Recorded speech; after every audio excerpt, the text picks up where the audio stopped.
इसमें क्या है हमारा नॉर्मल वाटर था, राइट, और इसमें था हमारा सॉल्टी वाटर और इसमें था शुगर सॉल्यूशन। तीनों में हमने क्या करा, इक्वल अमाउंट में हमने पोटैटो को डाला, राइट, तो आप लोगों ने डाला था सारा। अब यहाँ पे हमें रिजल्ट क्या मिलना चाहिए, लॉजिक के हिसाब से जो आलू है, आलू में भी कुछ सॉल्ट होगा, वो सॉल्ट क्या है, शुगर आलू में, राइट, शुगर है, स्टार्च है ना, तो स्टार्च क्या है, एक शुगर के हिसाब से शुगर। अगर आलू के कंसंट्रेशन से ज़्यादा कंसंट्रेशन हुआ बाहर, यानी आलू में जितनी शुगर की कंसंट्रेशन है उससे अगर ज़्यादा हुआ बाहर में, तो यानी कि आलू का सारा पानी एब्जॉर्ब हो जाएगा, यानी खींच लिया जाएगा, कौन खींच लेगा, बाहर वाला पानी, यानी हाइपोटोनिक से हाइपोटोनिक में चला जाएगा, लॉजिक ये कहता है। तो यानी कि हमें श्रिंक मिलना चाहिए किसमें, शुगर में अगर ज़्यादा हुआ। सॉल्ट में भी क्या होगा, क्योंकि सॉल्ट कंसंट्रेशन आलू से अगर ज़्यादा हम कर देंगे बाहर तो वो भी पानी खींचेगा, लेकिन नॉर्मल में पानी नहीं खींचेगा। तो यानी इन दोनों में श्रिंक मिलना चाहिए, आलू इससे थोड़ा वो मिलना चाहिए, इसमें नहीं मिलना चाहिए। अब देखते हैं बारी बारी से किसमें हमें क्या रिजल्ट मिला है। तो ये दिखा हमें आलू। अब यहाँ पे देखो श्रिंक तुम्हें देख के तो पता चल रहा होगा, ये दिख रहा है, ये दिख रहा है, ये अंदर से तुम्हें ऐसा लग रहा है सिकुड़ा हुआ है।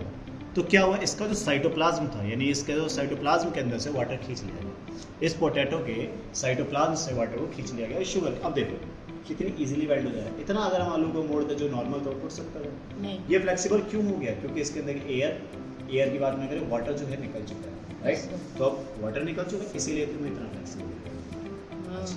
और देखते हैं ये कौन सा था हमारा, शुगर वाला। सॉल्ट की बात करते हैं, सॉल्ट देखें, सेम वही रिजल्ट हमें यहाँ भी मिला है ना, और उससे मेरे को लगता है ज़्यादा इनहेंस्ड मिला है। इसका मतलब हुआ कि हमने जो सॉल्यूशन बनाया था ज़्यादा हाइपोटोनिक था, इसीलिए इसका ज़्यादा वाटर निकला होगा इस केस में, राइट। तो ये हमें क्या दिख रहा है, जो लचीलापन किसकी वजह से आया, क्योंकि सॉल्यूशन ने सॉल्ट सारा निकाल लिया, इसके अंदर ऑस्मोसिस हो गया, ऑस्मोसिस के रिजल्ट से इसके अंदर से बाहर निकला है, कंटेंट ये सॉल्ट वाला भी हो गया। अब आता है अपना नॉर्मल सॉल्यूशन। फ्लेक्स दिख रहा है इसमें, नहीं, नो सर, मुड़ रहा है, नो सर, मैं गलत कर रहा हूँ, मुड़ के देख, मुड़ के देख, मुड़ रहा है, नहीं मुड़ रहा ना, नहीं मुड़ रहा ना, ट्राई करो, हाँ रुक जाओ पहले इसको करने दो, हाँ नहीं मुड़ रहा, मतलब ऐसा लगा टूट जाएगा लेकिन मुड़े, तोड़ना नहीं है तो वही। अब दिखाओ ये क्या किया, जोर लगा दिया तो टूट गया। अब इस चीज को ट्राई करना, तोड़ने की जोर नहीं लगाना उस तरीके से, मोड़ना है, मोड़ने का ट्राई करना, तो फ्लेक्स ज़्यादा है इससे, ये टूटने के चांस थोड़े कम है, राइट। तो इससे हमें क्या पता चला कि ऑस्मोसिस इसी तरीके से काम करता है कि हाइपोटोनिक से हाइपोटोनिक की तरफ चीज़ें मूव करेगी।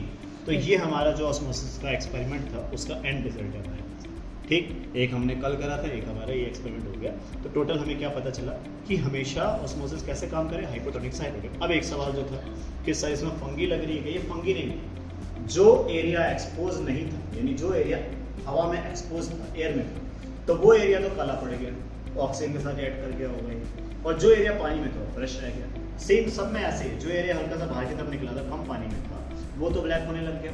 जल्दी ही होता है, तुम कभी देखना सेब काट के छोड़ दो या कोई फल काट के छोड़ दो, और पानी में डाले, वो फल सुबह तक काले हो जाते हैं, काले होने शुरू हो जाते हैं। वो इसी वजह से कि ऑक्सीजन के साथ वो रिएक्ट कर लेता है हवा, और वो धीरे धीरे सड़ना शुरू होता है, डिकम्पोज होना शुरू होता है। अब बात करें यहाँ पे पानी के रंग की, ये भी देखते हैं। इस पानी का रंग कैसा हो रहा है, एकदम लाइट ग्रीन, कलर ही चेंज हो गया, बहुत अलग कलर। तो ये क्यों हुआ, क्योंकि ये नॉर्मल वाटर था, नॉर्मल वाटर में जो हमारा ये पोटैटो था धीरे धीरे डिकम्पोज होने लगा, टूटने लगा, इसके डिकम्पोज होने से वाटर में वो घुलता चला गया, ठीक, इस वाटर में वो डिकम्पोज होकर घुल गया, जिसकी वजह से वाटर का कलर तुम्हें इतना चेंज मिल रहा है, राइट। अब आगे देखते हैं हम सॉल्ट का, देखते हैं इसमें वो चीज़ तुम्हें बहुत कम दिखाई दे रही है। यस सर, क्यों, क्योंकि सॉल्ट जो है प्रिजर्व करने के काम आता है, बड़ा प्रिजर्वेशन करता है, और क्योंकि इसके अंदर सारा वाटर निकल गया तब ये सड़ेगा नहीं, डिकम्पोज इजीली होगा नहीं, तो डिकम्पोजिशन इसमें कम हुआ, इसमें भी है लेकिन इसमें कम है। अब आते हैं दूसरी तरफ शुगर में।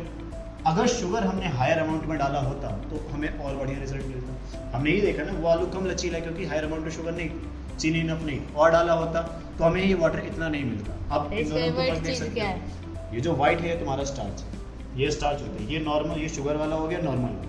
दोनों के रंग में हमें साफ पता चल रहा है कि नॉर्मल वाला ज़्यादा डार्कर है, यानी ज़्यादा डिकम्पोज हुआ है इसमें, शुगर में कम डिकम्पोज हुआ है। इसका मतलब शुगर भी प्रिजर्वेशन के यूज़ होता है। हमने पढ़ा है जैम्स जो मुरब्बे बनाए जाते हैं वो शुगर के यूज़ करके बनाया जाता है, यस सर, है ना, और वो मुरब्बे कितने टाइम तक चलते हैं, यानी प्रिजर्वेशन शुगर भी यूज़ होता है। तो ये 3-4 कॉन्सेप्ट जो थे जो सिर्फ एक आलू से हमें पता चला। ओके, किसी को कोई डाउट है इसमें, और कोई सवाल रह गया, ठीक।